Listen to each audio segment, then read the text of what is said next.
This entire military is one cohesive, dedicated force. And the threats to our nations, they don't sleep. They're watching our every move. Iran, Russia, China, North Korea, ISIS, Al-Qaeda. They may be watching this right now. Our military should not be mistaken for a cable news gabfest show. We don't care what you look like. We don't care who you voted for, who you worship, what you worship, who you love. It doesn't matter if your dad left you millions when he died or if you knew who your father was. We have been honed into a machine of lethal moving parts that you would be wise to avoid if you know what's good for you. We will not be intimidated. We will not back down. We don't want war. But if you want war with the United States of America, there's one thing I can promise you, so help me God. Someone else will raise your sons and daughters.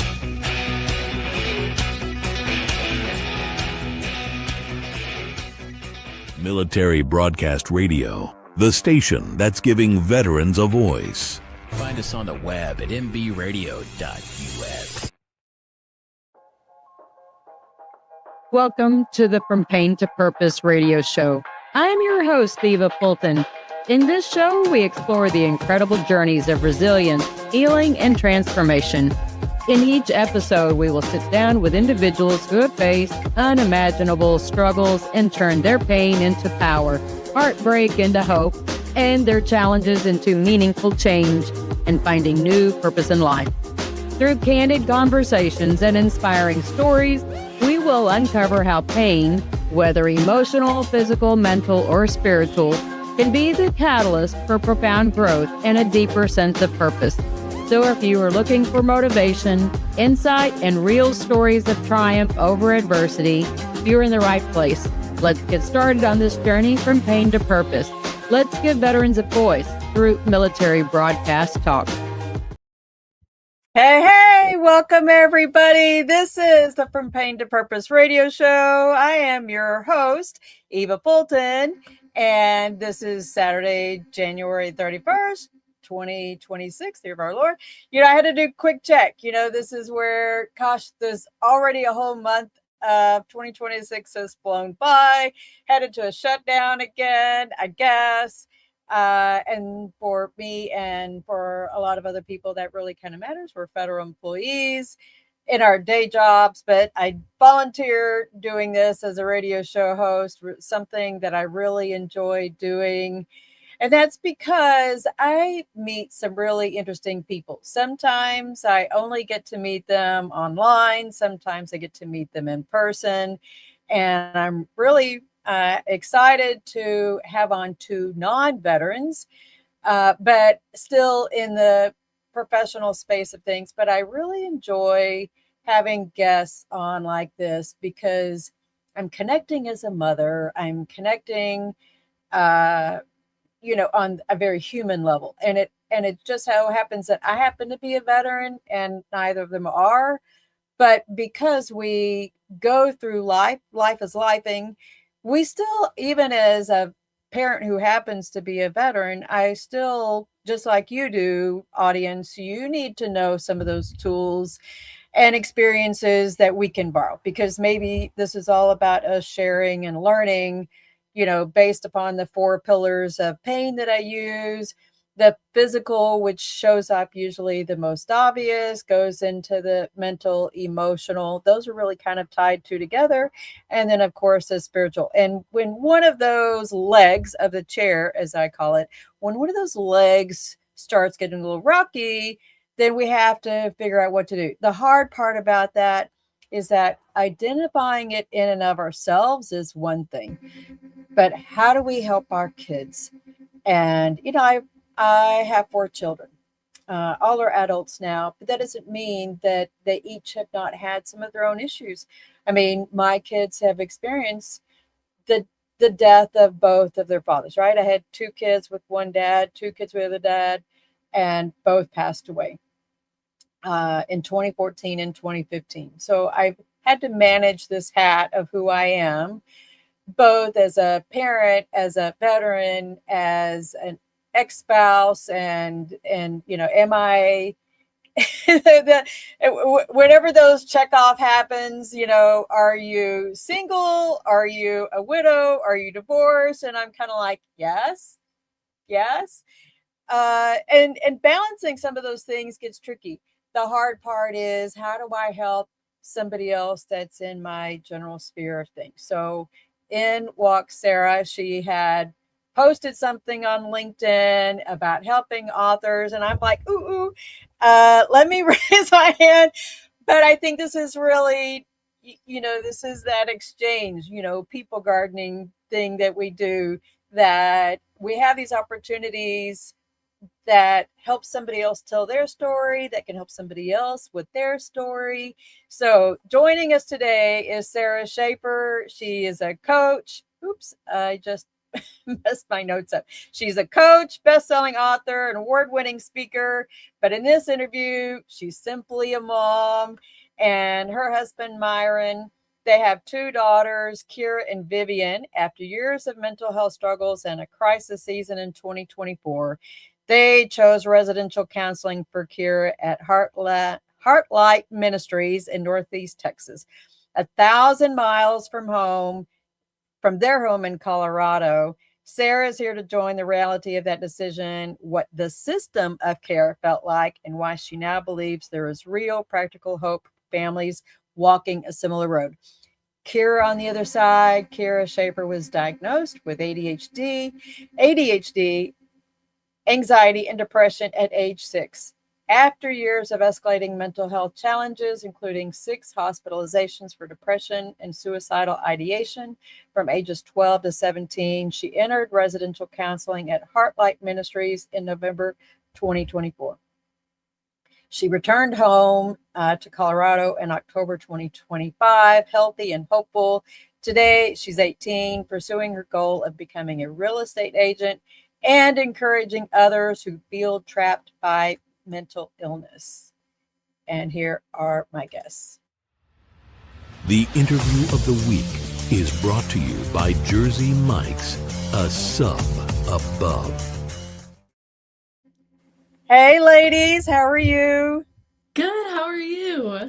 Good. Now that we have this little connection issue fixed. So backstory, guys, to catch you on, we didn't get to do our normal little kind of like back and forth conversation before the show started, because I got a new router today here in Dad's old house. Went to the store, we got the new router.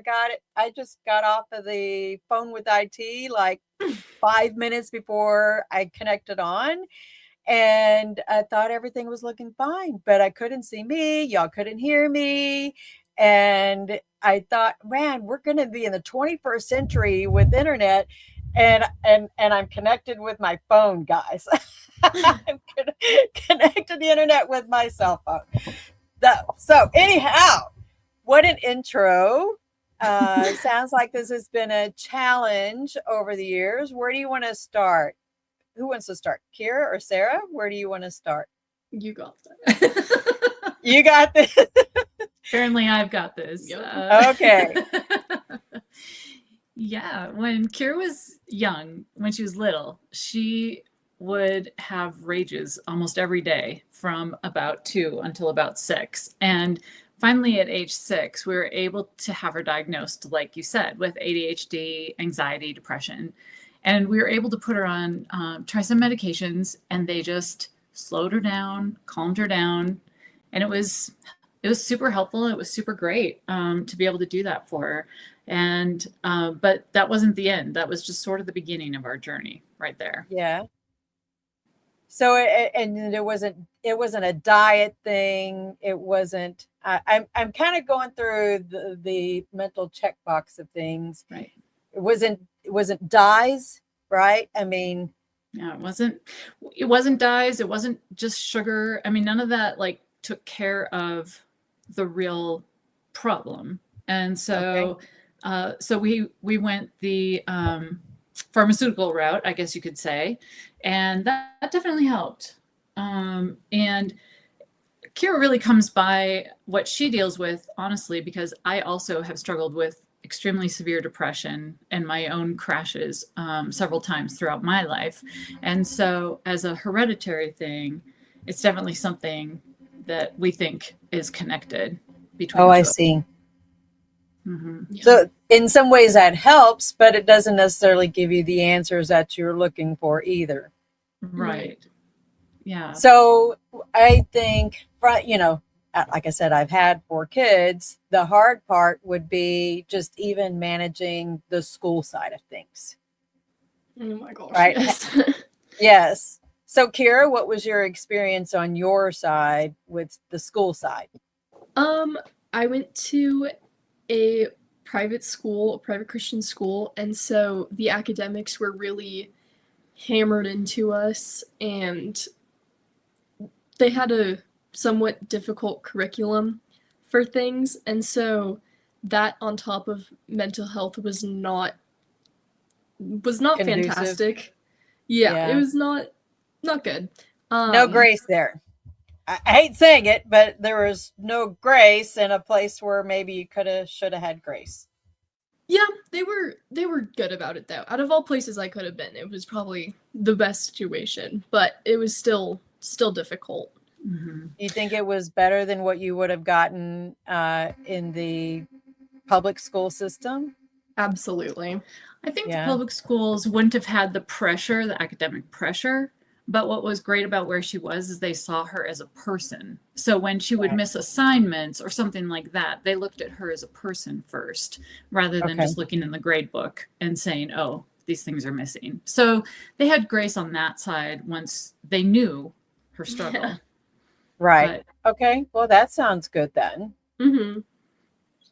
But there's still all the pressure to perform from the school, But especially in high school. I know when my kids, especially my youngest two, because my second husband was going through his illness, talking with the school people was one of the really critical things that I think helped give my kids the grace on the grieving side. Mm-hmm. I mean, I know that you're coming from a different angle on the mental health side, but even grieving and pre-grieving, knowing that their dad was ill, was important for me to have a conversation with the counselors and at least the vice principal and the principal, so that, hey, as we're navigating these things, we're on the same page about how to handle situations. Mm-hmm. Were there, what's the term, like an outburst? Did you have outbursts and stuff like that? Not necessarily in the rage, uncontrollable way. It was more like there would be days when I couldn't stop crying, or I would just fall asleep in all of my classes, or I would have really bad panic attacks. So those were more of the outbursts that I had. Yeah. So what was is that the difficulty in managing it? I mean, I'm using the word manage, but I'm using that term loosely. Mm-hmm. I don't know what the right word is, but also the peer reactions that you would get. Mm-hmm. How did you navigate that? I mean, I've definitely had good friends throughout all 4 years of high school. I've had a pretty solid group of people. And then I've also obviously had those negative responses as well to it. But my line of thinking with it is more, these people who have stuck with me and who have been my friends truly know me in this situation and care about me. And people who are from the outside just kind of judging, it's like they don't know everything. Mm-hmm. Did COVID impact you? Because I think I can see in my youngest two, is that they were, my son graduated high school in 2020, Mm-hmm. but he didn't get the normal, the senior year stuff. It was all during COVID, and ended up, we sat in my truck watching the graduation as he was on the Texas Motor Speedway He was actually on the racetrack. So it was kind of cool story to tell. He got to walk across the finish line at Texas Motor Speedway. That was the graduation. Nice. But we were watching it on the big screen, but it still was not the same as what everybody else had. Didn't have the, senior dance and that kind of stuff. So but they also, I think, kind of ended up withdrawing a bit. So he didn't do the whole dating thing. My daughter didn't really get to do too much either. So how did that affect you in that regard? I was in 7th grade, the end of 7th grade when COVID hit. And middle school was not a super fun experience. Being a girl in 7th grade, I don't think is ever fun for anybody. And it's not fun. But it was, the end of my 7th grade year, and I was getting pretty severely bullied in middle school. And it was still really hard because when we had to isolate and separate from everybody, it was still really difficult because I strive off of social connection, even though the social connection I was having was really negative with people. Yeah. So is that still a challenge for you today? No, I tend to be pretty connected with my friends and everything, and I have a good group of people around me, and I love going out and doing things with my friends. But I also see you a lot more comfortable being alone. Yeah. And being able to do things. Yeah. But I almost think in some ways COVID was a blessing at the moment because it got her out of that day-to-day bullying that she was experiencing. Right. But then the next year, in the fall of 2020, they started doing that hybrid of you're in a cohort, and if somebody in your cohort gets COVID, then your cohort is staying home, and and now doing online school. And that's where you kind of fell off the rails, when it was this back and forth. And so you were there and then you were home, and it just kind of switched up, and that was tough for you. Yeah. Did y'all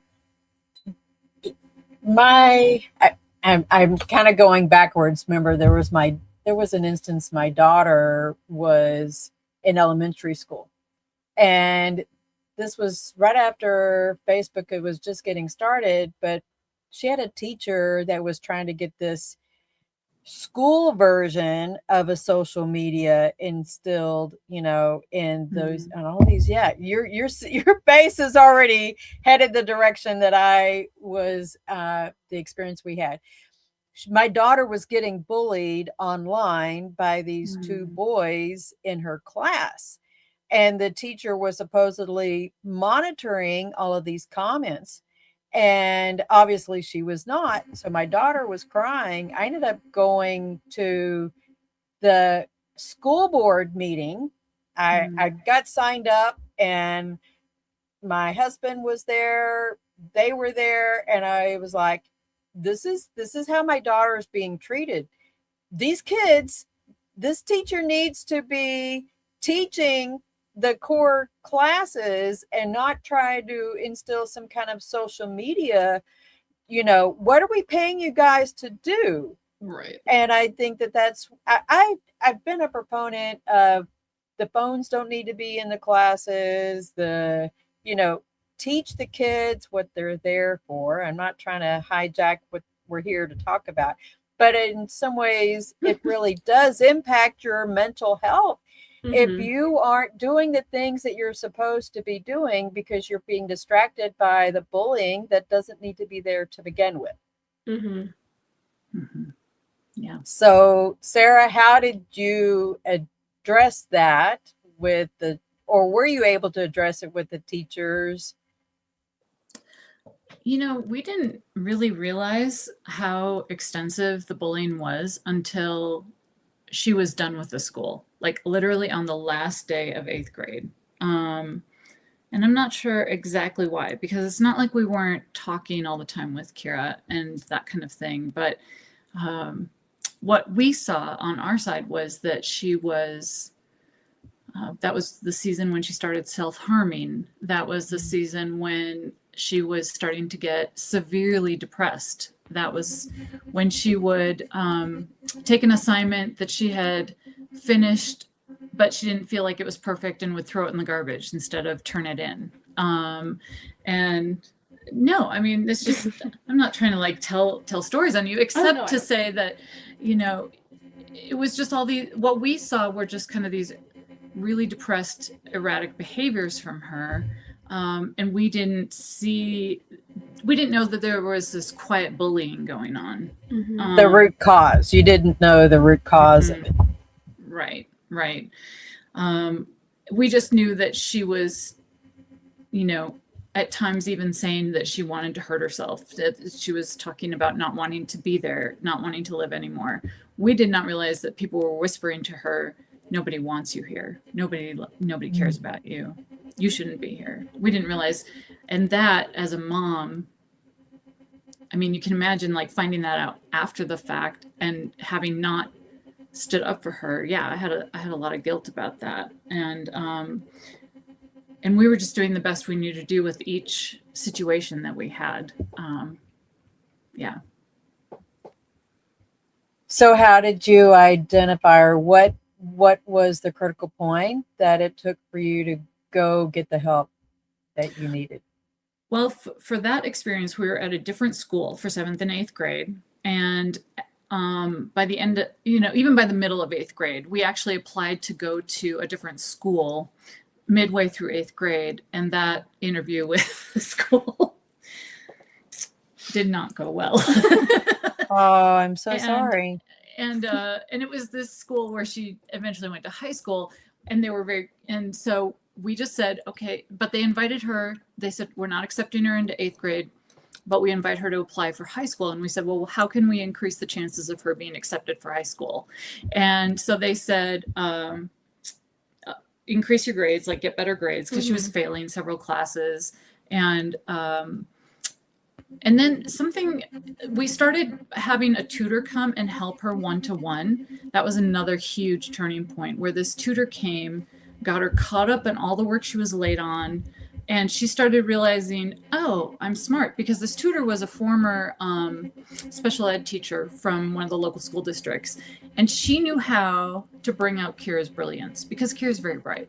But she, like, you're twice exceptional, and some of the things were just hard for her to do. So Kira started realizing, oh my gosh, maybe I'm smart. Yeah. And so that, I think, was part of the turning point for you. And then you started having the goal of getting into this other high school, so you weren't going to school with these kids after that year.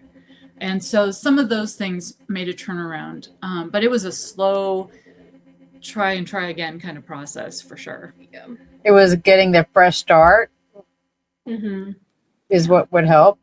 Yeah. But it sounds like you had somebody that was sowing seeds of faith and hope in you, reassurances that, yeah, you were smart. You just had to start believing you were smart. Yeah. Were the other kids putting you down? Is that how they were doing that? Yeah. They would just talk badly about me. I think that that's the hard part growing up, because I've had people tell me stuff, even as adults, it happens. That, it's not hard to be able to see some of the same high school mentality, that they don't mature, right? Some people get stuck in the small town. I think was one of the things that probably drove me to going in the Army, was that I got to get out of the small town. Nothing against probably the town that it's become, but it's just, I knew there was more out there for me than staying stuck where I was. And, I had a mother that thought that, doing C's were okay. I was a high overachiever kind of person. I knew there was more world out there than, small town Texas. True. Yeah. So now, what has been, do you think, the hardest part about navigating some of these challenges now? Post Heartlight post-treatment facility, I guess. Yep. It can still be difficult to regulate my emotions because I think pretty emotionally. Like when I'm in my feelings about things, it's really hard for me to see the logic outside of it. And so when I'm stuck in my feelings in that sense, it's difficult to kind of bring myself back into reality.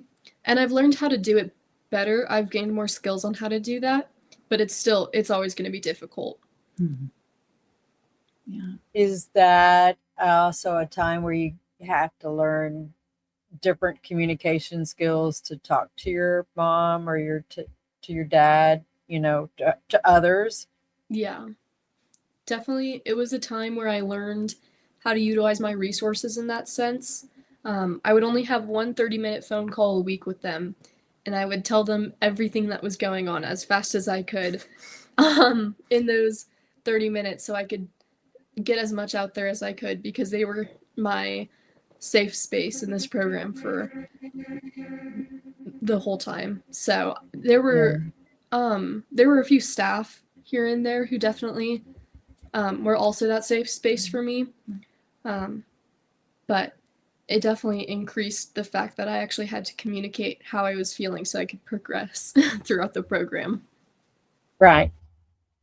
I would think that for your age, that would be hard to know who you can trust and who you can't trust.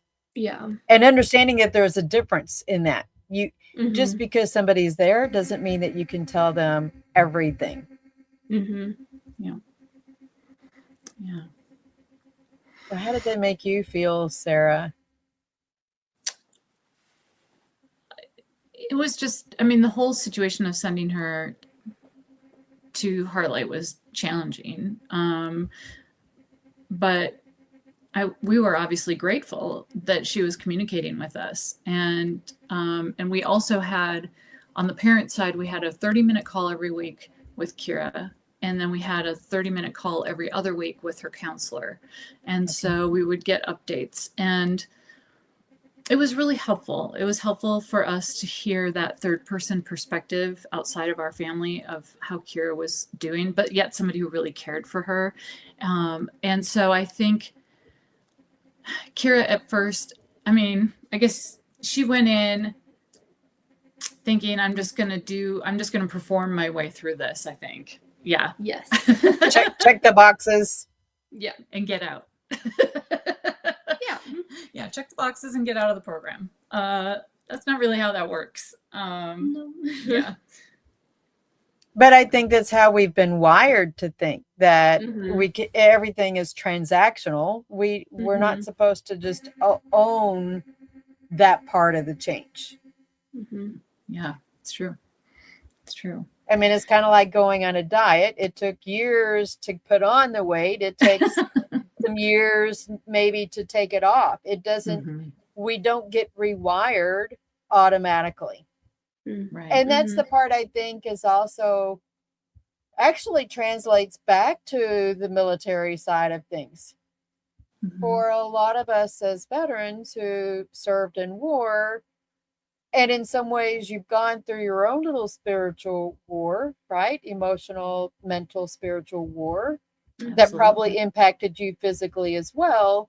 That there is a type of moral injury that happens, but you have to go through that recovery and healing side to get back to who your new person is, because we we battled some things, right? Like Mhm. I'm pointing to my screen. We went through some warfare. Yeah. And we did some growing, but we're coming out different people that are certainly influenced by that side of things. Mhm. And so now you have to re-identify. I think I was listening to part of Tony Robbins yesterday, who was talking about the same thing, identifying who yourself is. We're going to, that's a daily challenge sometimes. Well, who am I today? Mhm. And I've talked about it before with, spoon theory of spoons. You could probably apply spoon theory as well. how many spoons do I feel like I can handle emotionally today? You know, is it 10 or maybe is it 20? So it's not a physical thing. It's really kind of an emotional and a mental thing that you got to know how many spoons you're dealing with to be able to talk to your mom and say, hey, I've just got 10 spoons today, Mom. Mhm. And that can help you communicate in a simple way that I can't do as much. Let's give it a whirl tomorrow and maybe I'll wake up with 20 spoons. And you can do some, you know, something a little bit more outrageous and go to Six Flags or whatever. Yeah. I mean, Well, and I think for us with like all the things that we're talking about when you're talking about like elementary school and middle school and then high school and how we had different schools that we were trying in this whole process. And we had this really rough experience in middle school. And I say we because it was really rough in middle school for all of us. But then, so then we go to this private high school thinking, oh, this will be better. And you were still there. And the things in you were still not really being healed. And that, you know, so that those problems maybe were better because it was a more positive environment overall.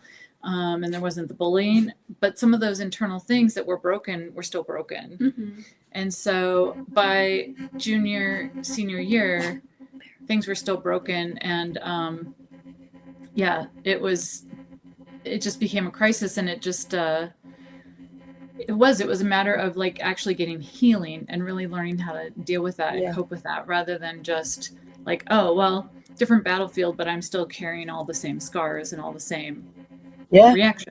Yeah. It makes sense. Totally. I think what I'm hearing is that you didn't allow yourselves to stay stuck and thinking you could only do the public schools, right? Yeah. Yeah. And I've done research before because my youngest son had wanted to do a Catholic school in high school. And they have scholarships out there, you know. So I know that they're expensive, you know, to go to those private schools. I'm plugging that because people may think that public school is the only option, but there are other school options out there. You just have to be assertive enough to ask and see if you apply. Some of them are income based. They have scholarships. They want people to be able to come in. Right. So how did you guys find Heartlight then? Well, when our girls were younger, like before when I'm turning the Kira light on. was Keep talking. okay. When Kira and her younger sister were in elementary school, upper elementary school, Myron and I found an online course called Tough Guys and Drama Queens. And it was by this gentleman named Mark Gregston. And it was just a course that he and I did on our own week by week. We'd watch the 10-minute videos and whatever. And this guy, Mark Gregston, had some of these really kind of different ideas about parenting than how we had been raised. And at that point, he said, take your kids on dates every week. So that was one of the things that we decided, okay, let's take our kids on dates every week. And we started doing some really intentionally relational things with Kira and her younger sister. And then fast forward years later, Kira was really struggling with the depression. We didn't know, how to help her. Like you said in the intro, we were kind of in this revolving door of care. It was just felt like we were kind of stuck and how, nothing was really healing. Nothing was really helping bring her out of the depression. And so there was a time after a second hospitalization in 2024, her therapist, who had been her therapist for about 4 years at that point, who really knew her, said, I think she needs more care. And I thought, what does that look like? And so I said, what is more care? And she said, residential counseling. And I was like, that just felt like, what in the world? And I thought she was joking. You thought she was joking? She was not joking. She was not joking. She was not joking. I felt like a bomb went off and you thought she was joking. Yeah, I was like, okay, you're funny. Like, that was a good one. Well, and then I said, oh, okay. And she said, there's only one place I'd recommend, and it's called Heartlight Ministries. And it's run by Mark Gregston. And I'm like, that's the only one I've ever heard of before. And even as we were raising the kids, like in high school, we'd say, hey, you can thank Mark Gregston for this, like when we treat them to something special and, whatever it would be. So anyway, so we were familiar with the ministry already through the course that we had done, through some other things, ways we'd stayed connected. And then when her therapist mentioned it, I looked around maybe a little tiny bit.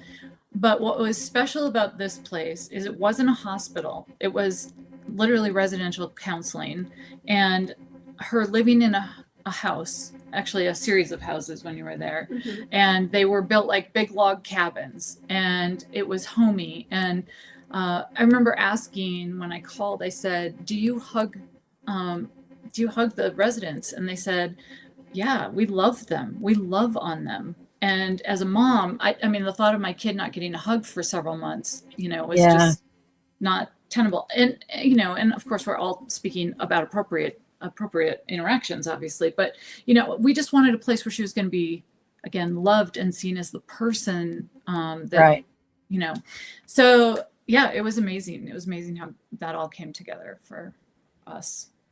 Sounds pretty divine, actually. Absolutely. Yes. This was not, you'd already heard the name before, right? And like I want to say a providence, right? Exactly. It Very wasn't just serendipitous. out of blue and 1,000 miles away. That would be tough. Mm-hmm. Yeah, that would be tough. Were you allowed to go do parental visits or anything? There were, yeah. And if I can, yeah. They had a schedule of, we went and we dropped her off. We were all able to go and drop her off. Okay. But what they do there is they allow, I think, 12 to 17-year-olds enroll in the program. But once she hit 18, she was not going to be allowed to enroll. And it was 3 months before her 17th or her 18th birthday, excuse me. And so we thought, we have a really short runway here. We have got to do something right now while she's still a minor, while we can still, as her parents, do something for her. And so I was on the phone. I was filling out all the paperwork kind of behind her back, and we were getting up at 4:30 in the morning, my husband and I, with our Bibles open. We learned how to whisper really well to each other and just pray and asking. And within like a week, we were able to get a spot for her. So we told her, and and the look on your face was just relief. Like, oh, here's an answer. Here's an answer. So when we went down and we dropped her off, then they gave us a schedule. And this was November. We got to talk to her for only 5 minutes on Thanksgiving. So she had a great day, right? It was actually really fun. You had fun. So that was great. That was a great Thanksgiving. I'm so glad. I watched 3 movies and did like 3 puzzles. I mean, I just, I went into survival mode. You had to stay busy. Yeah. I don't mind as a devil's play. So. Yeah. And so, but then we got to see her at Christmas. They have parent retreats where they tell us, where they bring us in as parents. The first parent retreat, you get to have lunch. That's it. You're there for the whole weekend, but you only get to see your kid for an hour. And they actually only give us 45 minutes, those turkeys. Yeah, they lied. So, they gave us 45 minutes. So the joke is that first trip for the parent retreat, we went to Texas to see her for 45 minutes. Yeah, that would be tough. Yeah. But the whole idea for them is that you are building a relationship. You're wanting to see each other more. Mm-hmm. You were there. You were trying. You took the initiative and you were present every time. Yep. Every single time. Yeah. So they did have those things, but they were. There was a stretch between March and June that was really long. That was the hardest one for sure. 30 minutes a week. It was all we had. No face-to-face time. So that was tough. That's putting a lot of faith into other people to pour into her and help her do that healing. Mm-hmm. Yeah. Mm-hmm. I think though, by then you had enough of a turnaround, or we had seen enough growth too, that she was 18, and at 18, what do they say? You can pull yourself. Yeah. And so she was choosing to stay every day from 18 on. And that also gave us faith because we knew Right. she was wanting to be better, wanting to She get was healthy. making the conscious choice to be there for herself. Right. Right. That's Yeah, that was huge. That's big adulting for you, Kira. Thank Mhm. you. Seriously, Mhm. that's big Mhm. adulting. Yeah. It was. Do you look at it that way? No, I've never thought about it that way. But you can see where I'm saying that, though, that's making big adult decisions to do that for yourself. Yeah. Mhm. Yeah. For sure. It sounds like some great seeds have been poured into you, and Mhm. you have all these people who are watering it. So how are you maintaining that growth now? It is a lot more difficult now that I'm back home. Because when I was at my program, we had such a regimented schedule. Every minute was planned for, every minute was accounted for. Meals would be provided 3 times a day. Everything was like so scheduled and structured. And then I got home and it's like, oh wow, I have free reign on my entire day. And so, my schedule since I've gotten home it's been all around. But it's still actively making that choice. This is the hardest part. This was the hardest part when I was back home and I was super depressed. But making that choice to get up and actually do the day instead of just Yeah. wasting it away. Right. Yeah. Yeah. I think I'm going to do a quick parallel for veterans, especially those who have gotten out, retired, or like me, I got out on a disability, and then I had life to me again. Well, my day started out at being at PT at 6 o'clock in the morning, Mm-hmm. dropping kids off at daycare at 5:30, over, for PT at 6, and my day was scheduled all the way up until like 7 p.m. Mm-hmm. Between work and kids, it was full. Right. When you get out, it's like, what do I do now? Yeah. Which hat am I learning how to put on? Employee hat. Well, it took me the longest to figure out how to put the veteran hat on, Mm. especially as a woman, because guys, it's a lot easier. They get brought into that fold of being a veteran, but we Mhm. women nobody told us to put our veteran hat on. In fact, I had family members told me to get rid of all of my uniforms, to almost divorce myself of that identity. Yeah. So it's Wow. been kind of a switch to like, Mhm. I about 10 or so years, I started learning how to put it back on, and then help other women learn how to put their veteran hat on and say, wow, I'm a veteran. I even have a documentary that I made that statement. Wow, I'm a veteran too. Yeah. Somebody didn't help me make that identification. So in some ways you're a veteran having those issues, but now you've got to figure out what your schedule is and maintain your own self-disciplined version of your schedule, Mhm. and to know that you're producing. I think there's an innate human part of us that wants to feel like we have purpose. Mm-hmm. So that's why my show's called From Pain to Purpose. Mhm. Yeah. Mhm. That's why you're on the show, to help you figure out what your purpose is, in case your mom didn't tell you.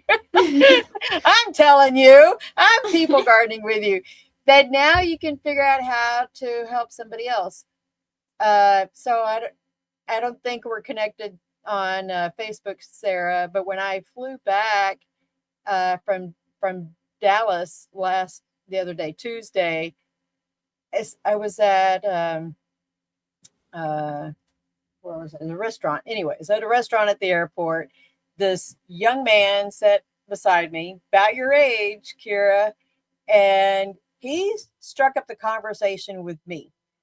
And he was headed to Colorado Springs. He's at a house. He actually texted with me. Was it yesterday or this morning? It was yesterday. So we exchanged phone numbers. He's at a house. His dad is in prison. His mother is in a treatment facility. He's 18 years old and really has no family. So he's there at a home in, I think it's like a treatment facility, but it's a leadership program that he's in. And he was happy to know that I care. And I'm like, of course I care. I'm a parent. My people garden grows like this. But it was just neat to see that he was attending this place because somebody saw in him this leadership thing that could help other people. Because he has only known addiction himself, right? He has used all kinds of different things, and he didn't ever get into the selling of it or anything. It was really just the use of it. A lot of it was really about escaping his situation. Right. So I think I'm encouraging you to find a platform that you can help. Maybe it's writing your own book. Maybe it's starting a podcast and helping other people. And this young man, I asked him to come on as a guest on my show. That if we don't share these kinds of stories, that it's and the difficulties of how we manage it, both as the person and as the parent, then I end up as having issues as a mother. When I know my kids are struggling. It's difficult because we feel like it's something guilty. We're supposed to own that, but we can only do what we can do. And I still have to take care of me and put my oxygen mask on before I can help you put your oxygen mask on. Yeah. So what's your purpose? That's a pretty big question. It is a big question, but I feel like you have some good foundational stuff. Who would you say you are now versus who you might have thought because your life was pretty hopeless a year and a half ago. You were not wanting to live. It was literally life and death. And what shifted for you? Oh, great question. I know. I feel like I'm getting interviewed all around here. Well, no pressure. I think this is really just food for thought for you. Yeah. You don't have to answer it right now. Yeah. But I think God's going to help reveal it to you. Right. So you just got to give it to him. Yeah. That was going to be my answer. Wherever God leads me, that's where I'll go. Well, and that's been one of the encouraging things is seeing Kira open her Bible and ask God and seek him and look there for answers and hope beyond herself, beyond even us as her parents, beyond this life. Like, what's the big picture here? Yeah. And so you're right. We don't have to have all the answers today, but I know you're looking in the right place for where those things are. Yeah. Yeah. And you're looking at getting your real estate license? Yes. I'm taking classes right now. Well, that's good to know. I have cousins in the area that have a company. Oh. That's a good too. It's a small world. Yeah. It is a small world. Let me know. Yeah, we'll talk. Yeah. Connect with her on Facebook. You might need a LinkedIn account, girl. Yeah. Might need your own LinkedIn network going. Yeah. Anyway, yeah, that's cool.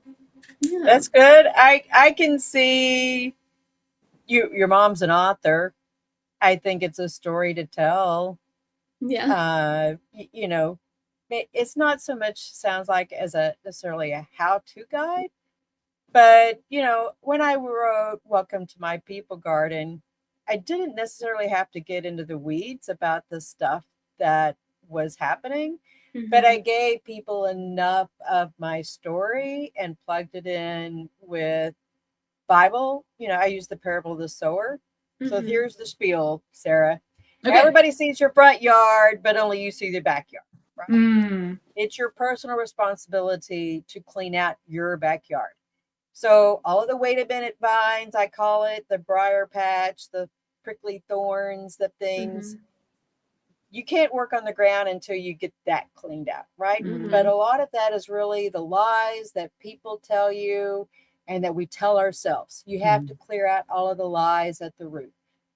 But then you've also got the rocks, and I usually keep a sample rock in my desk, but it's buried. I'm fixing to get ready a new desk this next week. But I'm gonna use this little can as a rock. We have all these rocks that are buried underneath the dirt.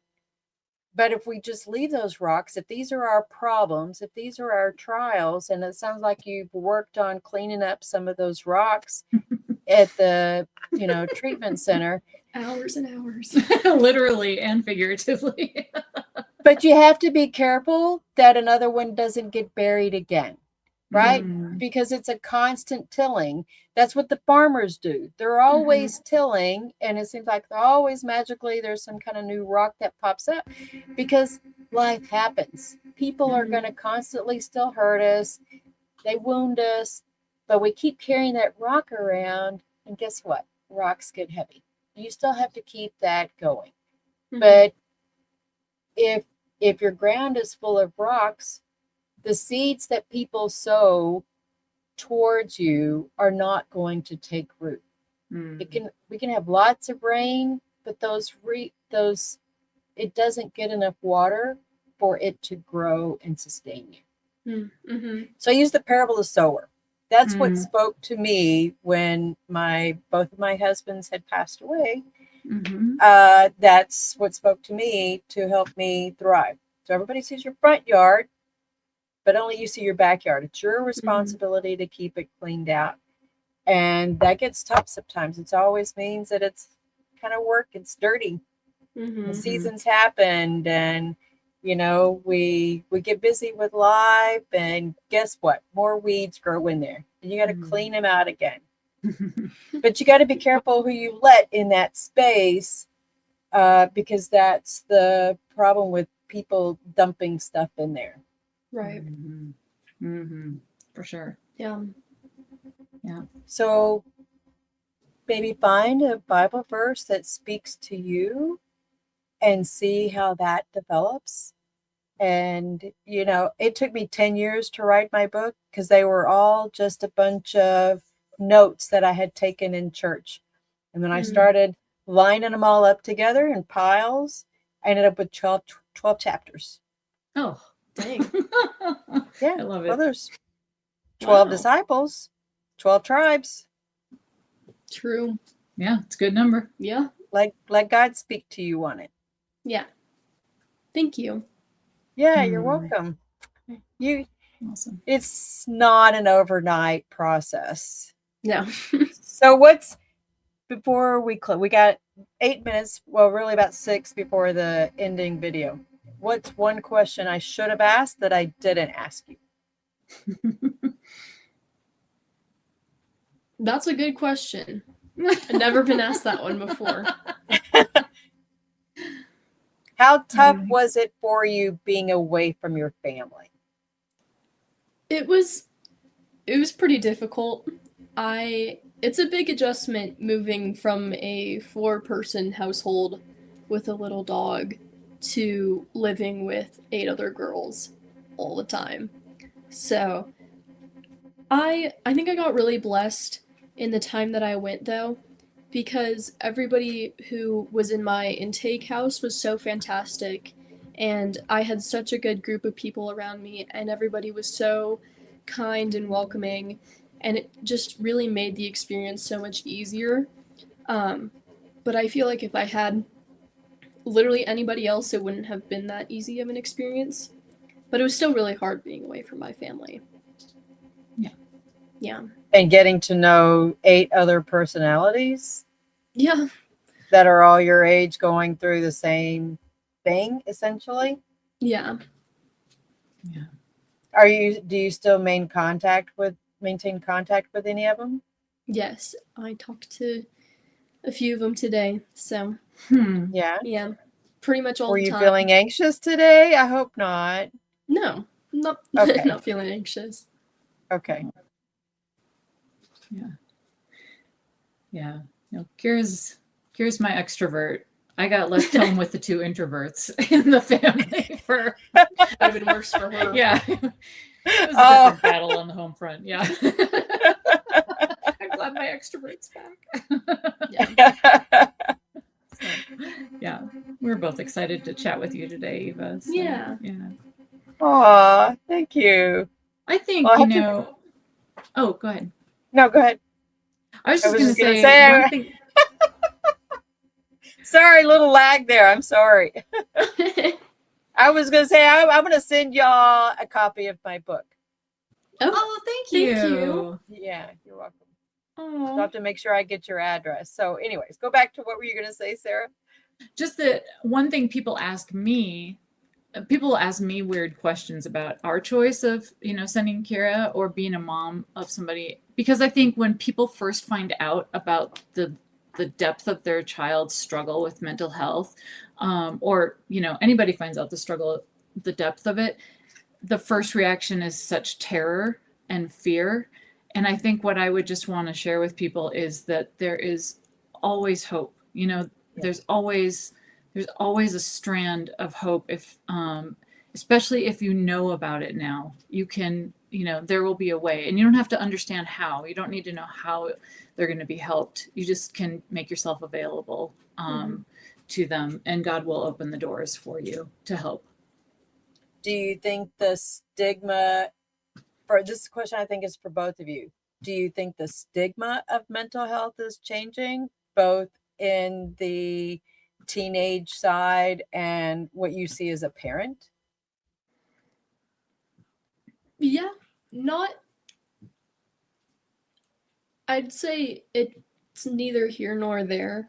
There's definitely a positive way that it's like people are more accepting and more understanding with it, but then there's also the side of people self-diagnosing and blaming everything on mental health, even though it can be crippling. I feel like it's gone too far in some circumstances. Right. How And so? I would say, yeah. What do you mean it's gone too far?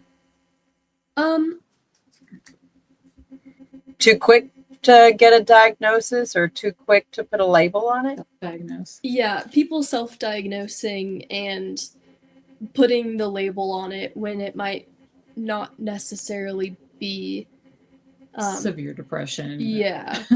Okay. Yeah. Yeah.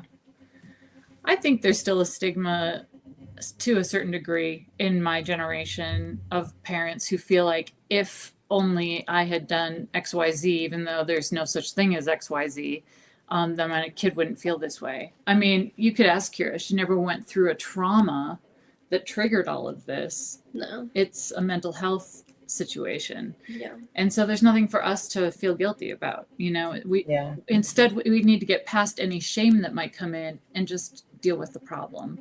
And one really helpful thing that we always have said is, you're not the problem is the problem, and we're going to fight that problem together and find the solution together. Oh, I love that. The problem is the problem. Mm-hmm. Yeah. Fabulous. Well, we have to close. Y'all have been fantastic guests. Thank you so much for sharing and supporting us as veterans, right? I think that we have not necessarily always been equipped from the veteran side of things to deal with some of these topics, though we're quick to see that, it's the veteran who may have issues, but we haven't been wired to figure out how do we help our kids on things. Mm-hmm. And so sometimes we just don't know what we don't know. And Exactly. It's important to have these kinds of discussions. So thank you so much, both of you, for coming on and sharing. So I look forward to a continued relationship with you, and y'all have a great day in Colorado. All right. So Thank you so much. Thank you all. Have coming up on the show next Saturday is my good friend George Alexander. We went scuba diving a few years ago. Met him. He was one of the dive buddies out there. Stephanie Ford is one of my new Christian friends, and she's also a former military spouse, and she's going to be on February 14th. Elaine Davidson, coming up on February 21st, is another friend of mine. She supports the veteran community. She's not a veteran, but she has some domestic violence story to tell, and I think it's worthwhile for all of us to have some of these tough conversations, but important nonetheless. And looking for upcoming guests, February 28th and March 7th on. So thank you both, ladies, for joining us. Everybody, have a great day. Thank you for giving veterans a voice on Military Broadcast Radio. Bye-bye. Ladies and gentlemen, thank you for tuning in to Military Broadcast Radio. As we wrap up today's show, we want to remind you that the podcast of today's episode will be available right after we go off the air. So if you missed any part of the show or want to listen again, be sure to check it out. And remember, we're here to support and honor our veterans. Your stories and experiences matter, and we are committed to giving you a platform to share them. That's right. We're here to give our veterans a voice. So don't forget to catch the podcast and stay connected with us. Giving our veterans a voice.